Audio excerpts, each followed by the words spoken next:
let no one split apart what God has joined together. Now, Jesus' answer then was extremely countercultural. It would not have been the answer that people standing in the crowd would have wanted to hear. Because what he's saying is, stick it out. Leave and cleave. You're together. What God has brought is the one. Let no man separate. Let no one split it apart.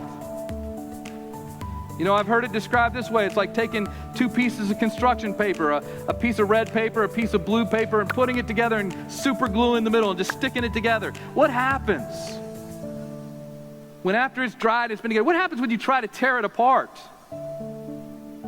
It's going to be a mess. It's going to be ripped. There's going to be some red in the blue and blue in the red. It's going to be torn. You're not going to be able to separate it. There's going to be all kinds of issues. And here's the reality. Isn't that honestly what divorce is like today?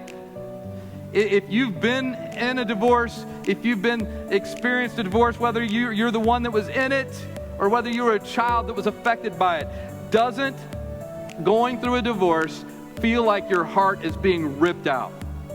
Doesn't it hurt? Doesn't it just tear you apart? And so if you've been through divorce, you know the pain of...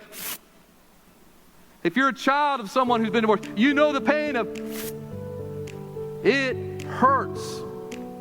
And what basically Jesus is saying, it's not supposed to be that way. You're together. Let what God has brought together, let no man, nothing separate. Andy Stanley says, you can't unone what God has made one. You can't do it. It's not meant to be that way. Now, I know a lot of people have done it. But how's the pain factor? What has that done? It hurts. And I think the problem in our culture today is we don't see marriage the way God saw it. God saw it as a covenant agreement. We view it as a contract agreement. We think it's a contract, and there's a big difference.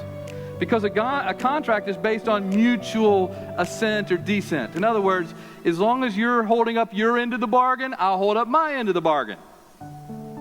As long as you're doing for me what I want you to do, then we'll stay, together.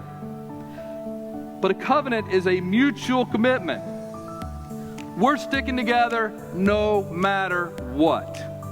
Whether you hold up your end of the bargain or not, I'm not letting you go. We're sticking together. A contract is for now.